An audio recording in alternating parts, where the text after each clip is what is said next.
Alright guys, welcome back to Man Time, or maybe not, maybe this is the same video, I don't know. At this point it's too hard to tell where the stops and starts are going to be at. But what we've done here so far is lap all the valves. I've got all that done, and the next step is going to be cleaning and getting all the gunk off of our mating surfaces. That's the flat surface here, the flat surface here. And then we're going to go and start doing our new gasket. In the manual it just says basically a light coat of gasket in this channel right around there, but it's really difficult just to get the gasket just right there. So what I do is I come inside that little channel all the way around, and then because it's too difficult to really get it perfect, I'll just kind of smear it all around the mating surface, all the way around there. And that's another good reason to take that filter out of that oil valve, is because this gasket is going to, it's going to get messy at this point. There you go. Little gasket all around there, and then bare hands with your finger and kind of moisten it up. But be careful, this stuff, this is probably not what I'm supposed to use. This is just kind of my go-to. The last time I did this I used the black, and it worked pretty well. So black will be fine on this.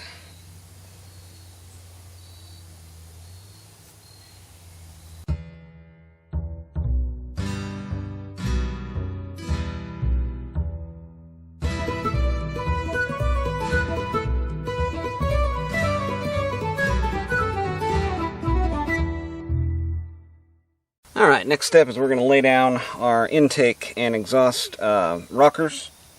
And this is pretty simple here. You got flats where your bolts go around where it goes down in. So, just kind of get it lined up here. There we go. And actually, I don't know if you can see that, but on these exhaust valves there was some kind of scoring on the top of the valves there. I don't know what that's all about, but anywho, alright, and these are kind of a pain. You got to be real careful. There's some spring-loaded stuff in here, and if those start moving around on you, like this one has right here, and on the other side, here, started moving on me.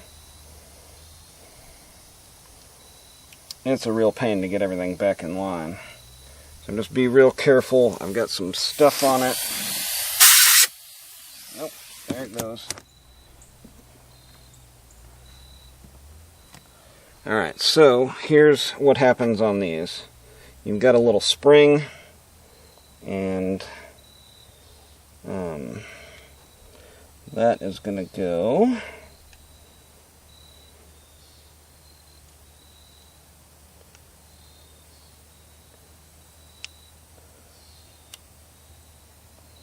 in here.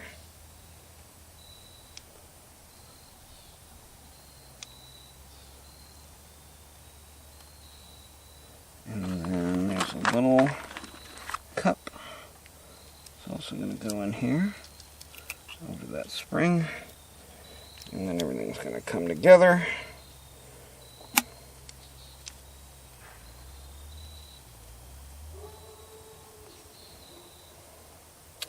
And these are kind of tricky. You've got to roll them forward so you can get all this stuff lined up where it's supposed to be.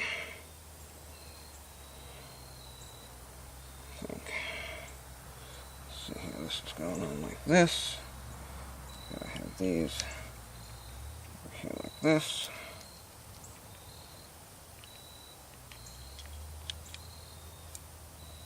There we go, it's lined up there. This one's got to be lined up here. There we go. Oh, almost.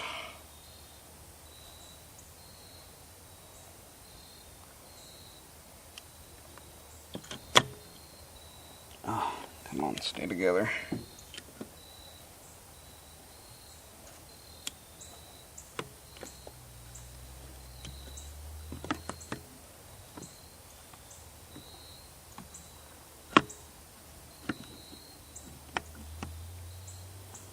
That was pretty close.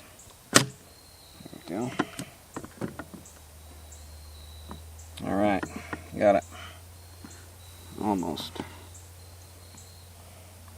Alright, so now let's put our bolts in here.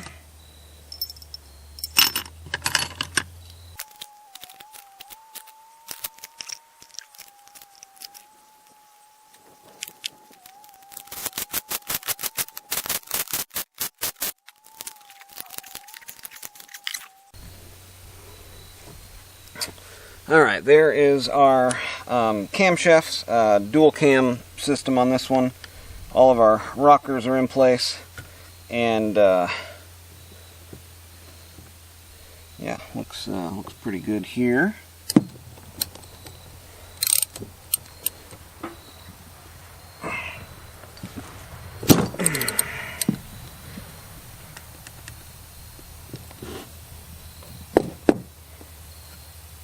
Alright, I am 90-ish, 92% sure that's put together correctly.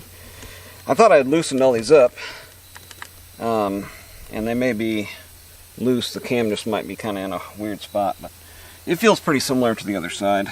It's good and tight for sure. Alright, where were we? Oh yeah, valve.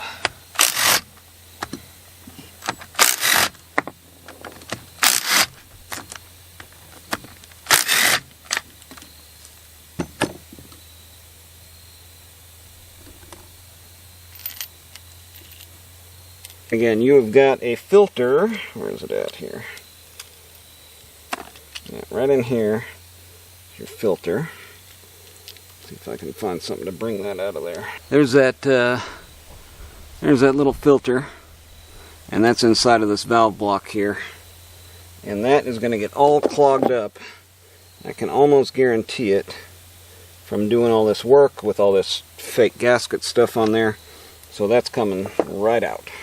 Alright, for the next part of this, we're going to be adjusting our valves. And the valves are here. Our rocker arms, our adjusters are right on top of the rocker arm here. And this is a very traditional, you've got a set screw with a flathead and then a nut that locks it, locking nut. So what we're going to be doing here is checking the manual and seeing what our valve clearance needs to be. So on here we've got, right in this area, intake, exhaust, let's see, 2006 and later. Intake, move it over here, 8 to 9. Exhaust, 10 to 11. So how do we identify exhaust and intake? Well, you can see one side here is where the exhaust comes out. Those are going to be your exhaust valves and exhaust side. On the other side here, you've got intake. You've got your spark plugs going down those tubes right there, igniting the gas coming in through the intake. Alright, so we'll start with the exhaust side. Now it's really important to get these exactly right because they're sharing a single rocker arm. And we want to go on the lower side of the clearance here, so we are exhaust side 10 to 11. So we're going to want to be 10 thousandths on the low side.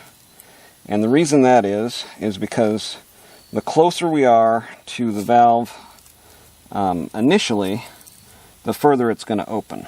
So let's start there with a 10, 1010, and then for the exhaust, let's see here.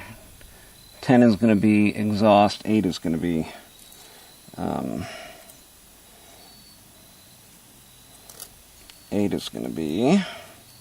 intake. Alright, so we want 10 and 8 sticking out here. There's our 10. And the way that we're going to do that is stick our 10 under there, tighten down our set screw until it makes contact. And then when you rock the arm, it shouldn't move. Same for this side. Down to 10. and just to the point where you rock it and nothing happens, and that might actually be a little tight. You want to be able to pull that out of there, and you want to have that same amount of tension on the other side.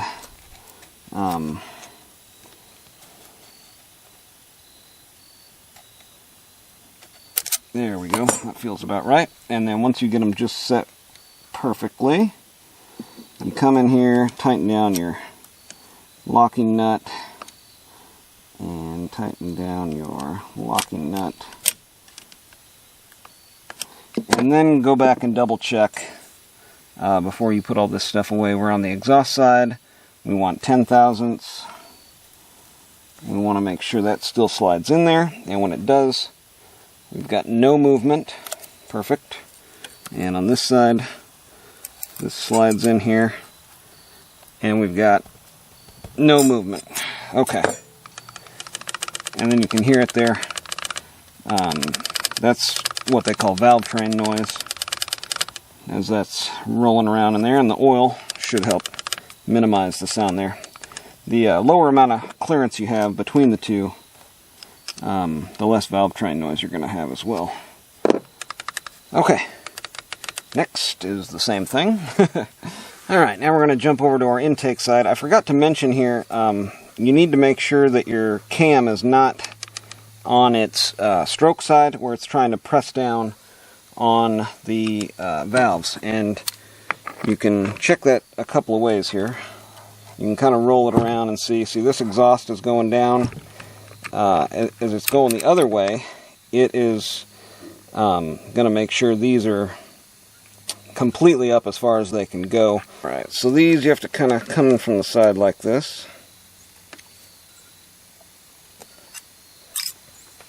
Now these are going to be very similar. You want to set them at the same time and make sure that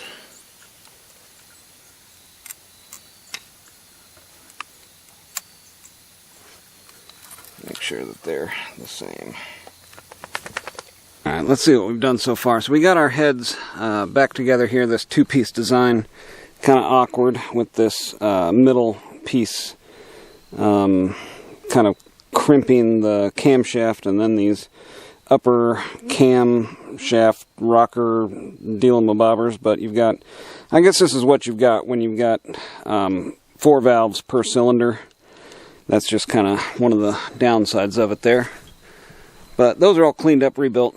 I've got the head bolts here and some other valve cover bolts there.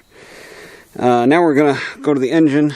This is the big exciting part, right? We get to put new pistons in here. I got the pistons in the mail from Subaru, and this is what it looks like when the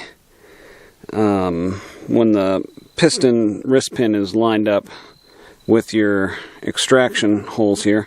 Oh, and by the way, I was able to find some replacement bolts. These are like an M61 or something like that put this plate on here.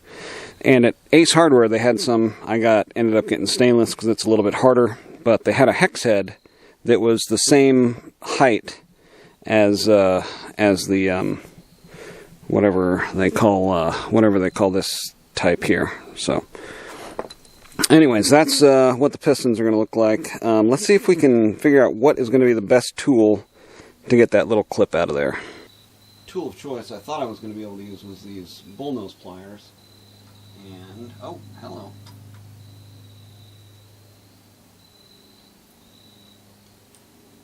Yeah. That's the ticket there. Good set of bullnose pliers. These are Craftsman. This is actually the first time I've used this set. You see that? No?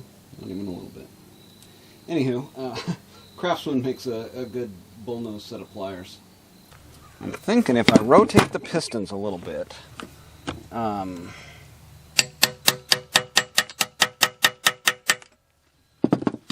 then crank the engine over, at some point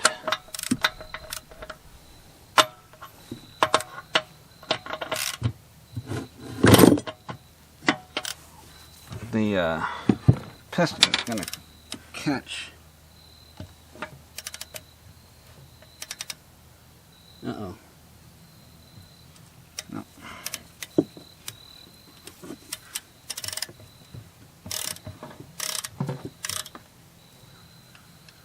There it is.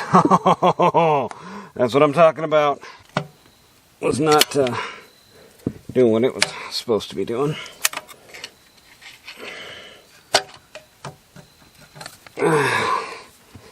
And from what I've seen online, this is the problem with these pistons. They've got some sort of Teflon coating on either side of them. And once that coating wears off like that, where you're down to the bare metal, it's kind of flopping around in there. And you could kind of see that as it was coming out of there. I mean, it's just not, you know, solid in there anymore. Yeah. But blow by, yeah, I don't know. I mean, the piston doesn't look too bad. And the good part is, the cylinder just looks amazing. I mean, absolutely amazing. So, alright, let's try to get this other one. Alright, so what I'm doing here is I'm rotating the piston, and at the same time turning the crankshaft, watching the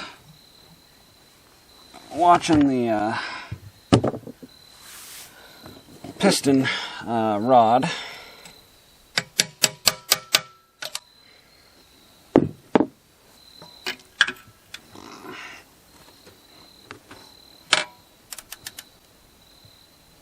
Okay, so now the piston rod has jumped below the piston, and there we go. Okay. Whew. And same situation here. Now I can kind of get up under the ring and just maneuver it out of here ever so gently. There we go on this side. Similar situation there where that Teflon is completely worn down. And you can see there you just got oil, you know, down the side of the piston there. It just wasn't sealing real well. And maybe that's the rings wore out. Of course, this vehicle, 230,000 miles. Can't ask for too much more than what it's given me. So, okay, 2 pistons out, and 2 to go.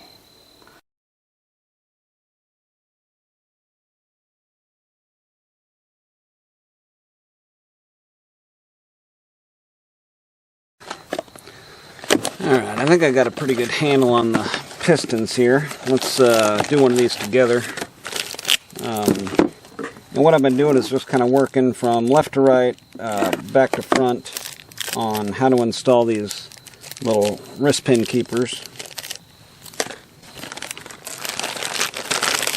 And the key there is just to kind of look at it on the engine and get a feel for how it's going to end up. So all these pistons have a front mark on it, so looking at the left side of the engine, this is a left piston, so it's going to be left side facing front that way, and this one's going to be my front one, so I'm going to put this one in this hole here.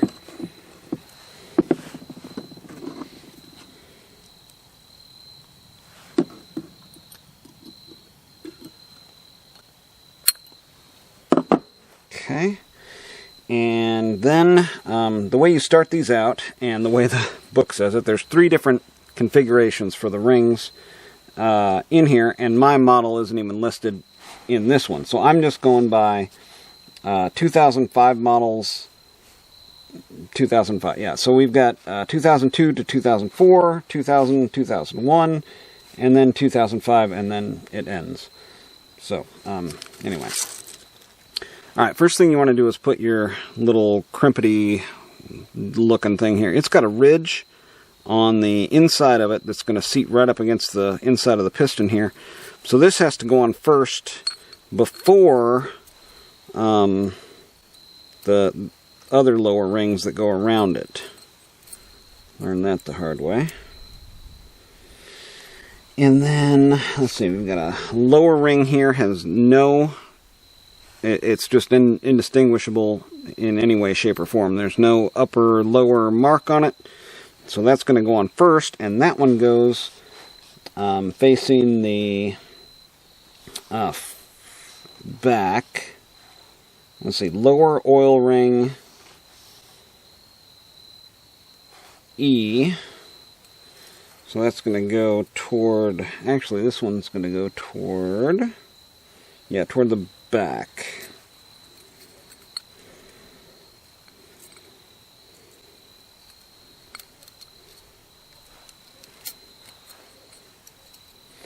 And these are so flimsy. I mean, you just kind of get them close to where they want to go, and then run them around.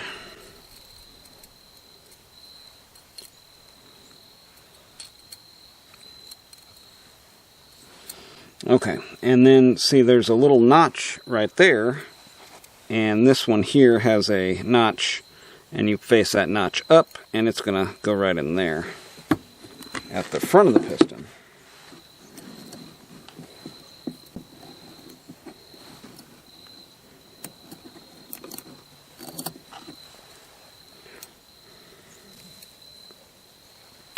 Yeah, you can see there, if we kind of massage it around here, it slides right into that slot. It's front, up, and it's seated in there. Now the next one is going to go straight toward the back, and that's going to be the one without the shiny ring around the outside of it. It's labeled second ring. So the second ring goes on next after this little oil crush weird thing here. And that one faces backwards, so you set the piston facing away from you, and then you look for the mark on here. That's the upside, so it's got a little R on it.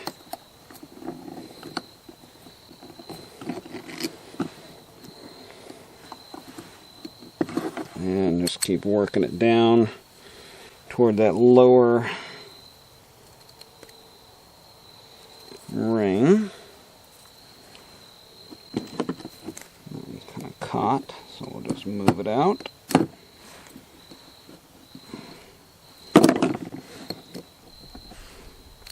Down toward the second one. There we go. And finally, the top ring. This is going to be our compression ring. It goes facing directly toward the front of the engine, the little dot with the letters facing up, and on she goes. That's it. Easy. Now the hard part, from what I've seen, is getting these rings actually compressed. Now, in the manual, it shows that you want to take a feeler gauge and compress the ring together and make sure that it's got 20 thousandths of clearance. Easier said than done, but I'm compressing them as I go here, and it doesn't look like any of them are like literally touching. Well, no, see that middle one's touching there. I may have to take and pull these off and actually file it to get it to fit. I just wanted to check before I got any further here. The compression rings, it says to check the clearance of them. You want to put it inside the piston, and then use an old piston with the rings off of it to get it aligned in there. So I'm putting this in there up to the oil ring. So now I know it's flat in there. And you can see a very, very small gap there. And it's supposed to be between 0.1 or 10 thousandths and 20 thousandths. And this 10 thousandths can slide down in there. So I'm happy with that amount of clearance. Yeah, looks like they're the right ones, and we can proceed with putting in the pistons now. Let's look at our situation we got going on here. Alright, we've got piston, we've got our rings aligned, we got the front, or the top compression ring aligned in the front, back compression ring aligned in the back. Make sure our lower oil scraper hasn't moved around. Looks like it has a little bit here. So we've got one aligned up in the front here. Yeah, back one aligned further this way. Okay, looks like everything is aligned the way it's supposed to be. So we'll just put our deal on here like so, and start to tighten her down.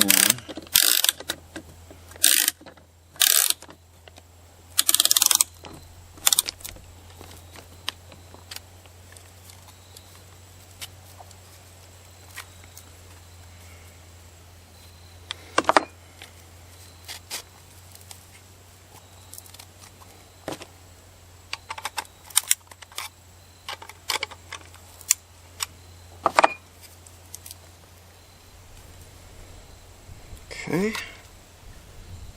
looks like we're compressed there. Alright, let's take it over to the engine. Lube here, lube here, lube here.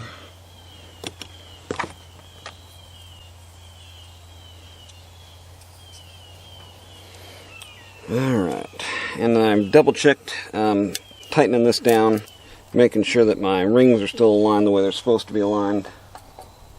And then we will start coming in with it. Oh, look at there. Nice.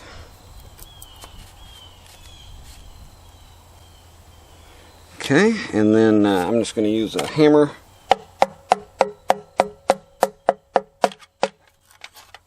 Look at how easy that is. No worries. Okay, left. Okay, and we're aligned here. There we go. Alright, now it's just a matter of getting the wrist pin to line up.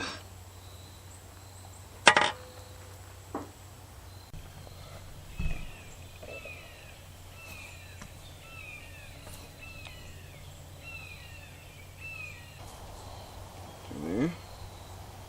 Okay, that looks as close as I'm going to be able to get it.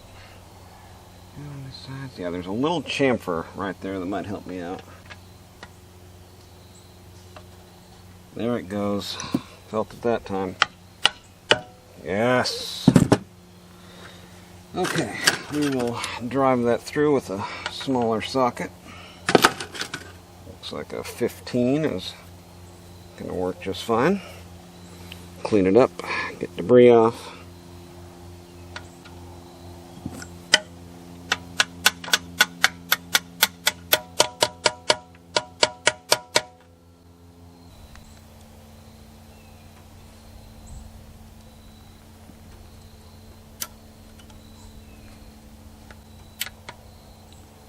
Alright, that's one down. That is a good feeling.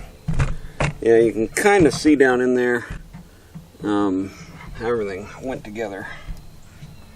Alright, one down. So the next one I'm going to try is the right side of the engine, looking at the back. You got left and right. Right side of the engine. And this one here is going to be my A piston. And that's noted up there on the top of the block. So we'll grab that one. Same scenario on this side. Clean everything out really good. Oil, oil, oil.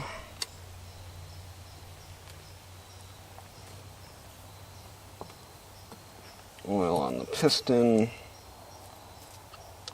Yeah, it's really too bad they made these things so unreliable with this Teflon coating here. I mean, who uses a Teflon coating that we all know is going to wear away? I mean, that just... does that make sense? Not to me. Okay, anywho, let's see here. I've already got my keeper aligned, so the piston points forward this way. Keeper's on the back side of it. And let's see how this one goes in. Ho, ho, ho, ho. Okay.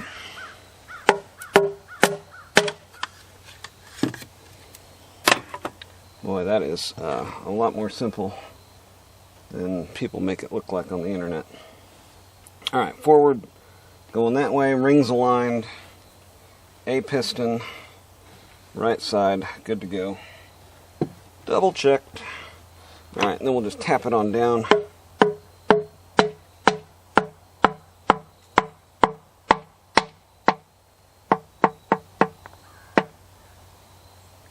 Okay, that just our liner. Okay, our piston again wants to be facing down, so it kind of uses gravity. Clean hands. Get it aligned in there.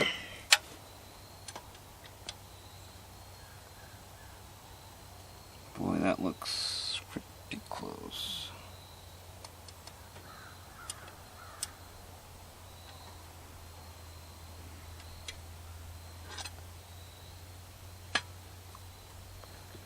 I wish I could get my finger down there. It's just a little too far.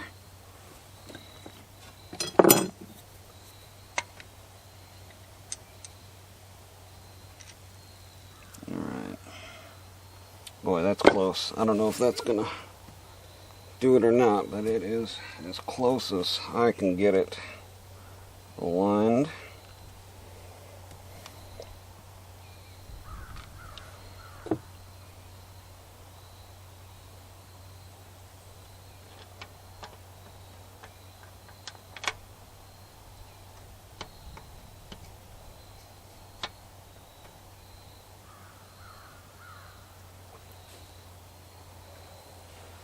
Now we just want to kind of give it a little tap. Not too hard.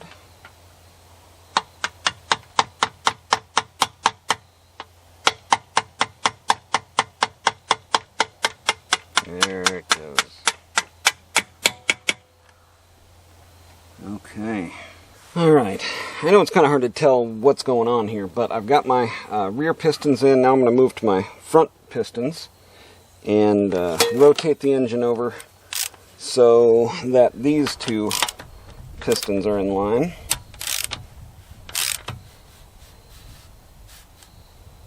There we go.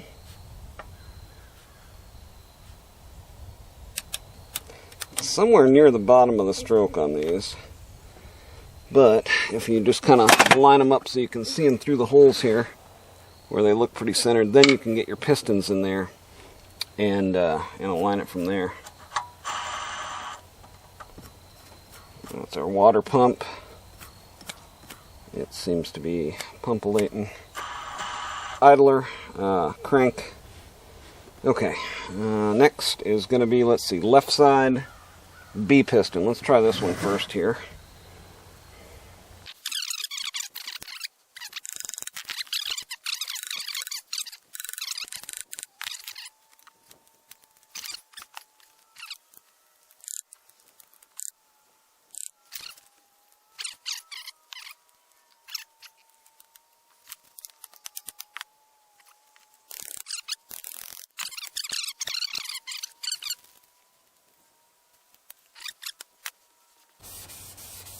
Alright, so on this piston here, I felt a ridge inside of there, and so I'm going back with some Brillo pad there, and I've done that on my dirt bike when I've had to rebuild those. And so let's just look at the piston here and see if there's any notable damage on it. So this is going to be the bottom side there, and the piston really didn't see any damage. But you can see on this side of the piston, it is completely worn all the way down to metal. So where this Teflon was, it's supposed to extend. You can see kind of on this one, there's a line of Teflon going toward the edge. It's completely gone, and we were metal on metal. So there's a little ridge in there, and then a little kind of ding. So taking this Scotch-Brite and just going with the grain and over where it's worn. That's at least going to help kind of flatten it out and take that little ding out of there and help that new piston seat a little bit.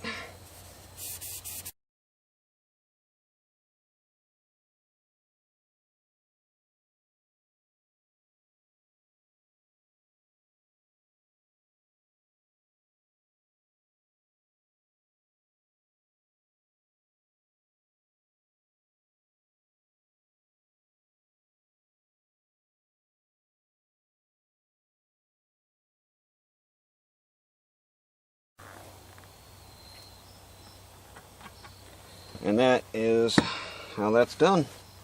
Okay, that is 4 new pistons. And even what you can do here, just to make sure everything is still operating properly, give it a couple twists here. That's the way that's supposed to work. Nice. Yes. Okay, next steps are to get these plugs back in and keep doing this for at least an hour. That is satisfying. Just another pro tip here as we're on the road to redemption. As you're doing your mating surface cleanup here, which is getting this clean and perfectly flat again, a lot of people will use a razor blade because they don't have anything else. I would advise against that. Get something that's somewhat dull, and even dull it up a little bit just to make sure that it's good and dull. But you really don't want to get digging into this surface here, and this is pretty fragile stuff. It looks like this is sleeved aluminum, so as you're cleaning this surface here, if you're using a razor blade, it is just going to want to dig right in there and try to take a chunk out of it. That's how head gasket leaks start. But you want to just make sure you're really nice and flat on there.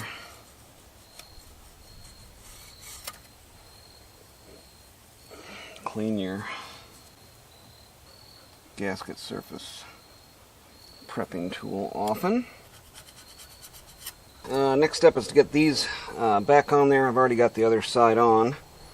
This one here, I remember it pointing toward there, and it had sealant all over it, but it's also got an O-ring.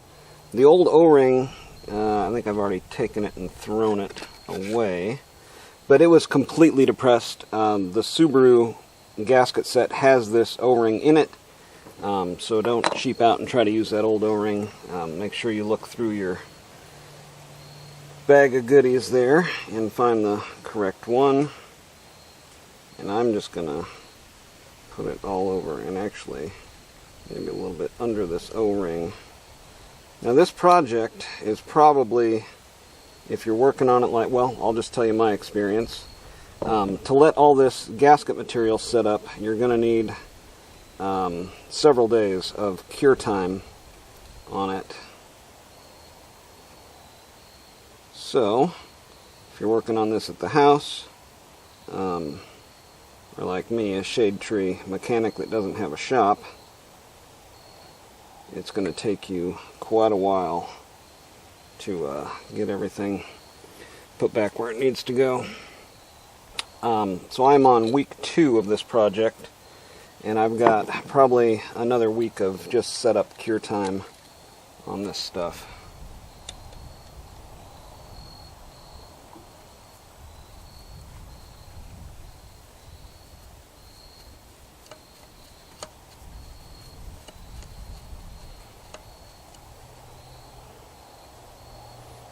You really don't want to have your engine running with all of this fresh gasket material clogging up the works.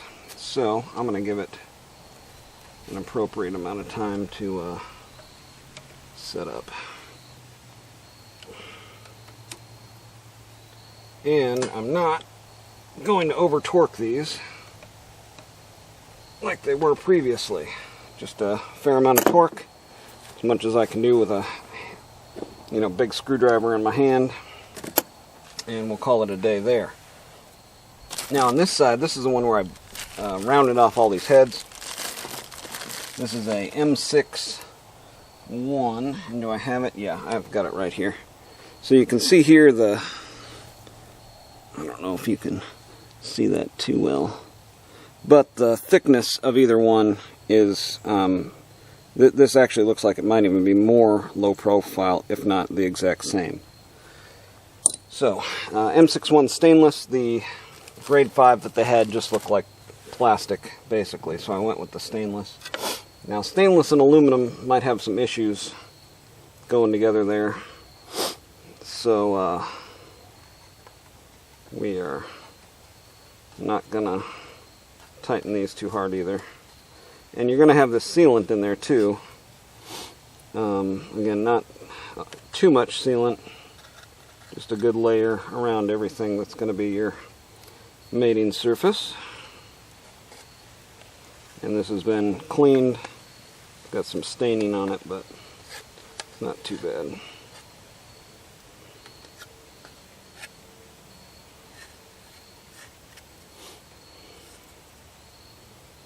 And like I said, this stuff will stain everything and anything it touches. So if you don't want to have your clothes orange for the rest of your life, make sure you have a rag handy.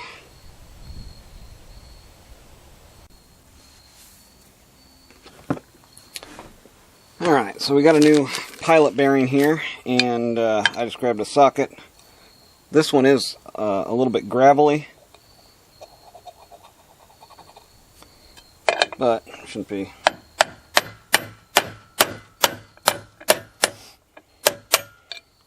And you want to kind of pay attention here as you're doing this stuff. This bearing was aligned with the outside surface here. So it was aligned flush with this surface. So as we're putting our new bearing in, we'll keep that in mind. Make sure we didn't damage this one getting it out. Yeah, that was the gravelly sound. Let's hear a new one. Oh yeah, you can't hear it. That's the way it's supposed to sound. Okay, so with this one, actually we can step up to one size bigger socket. So that way we're all the way around the edge of it here.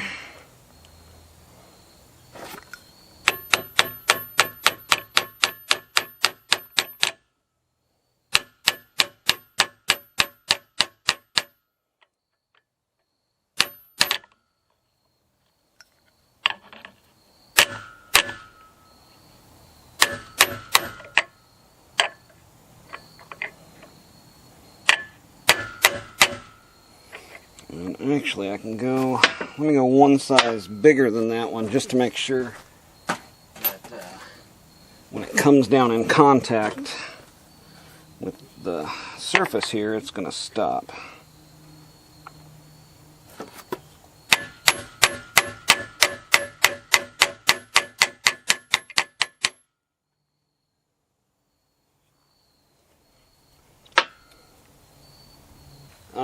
Now one thing I didn't do was like mark anything where anything goes, but you can see on here there's a hole right there, and there's a little hole right there, so we can kind of line it up based on what we're seeing here. And this should just slip into place. Ow, that was my fingers.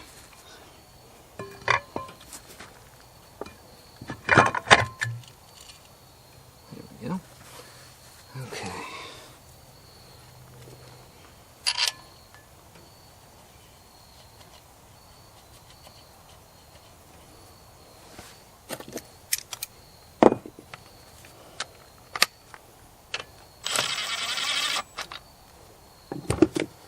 All right.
next episode, we'll be putting it back in the car and doing a little test drive with it, and hopefully everything works out. So, it's going to do it.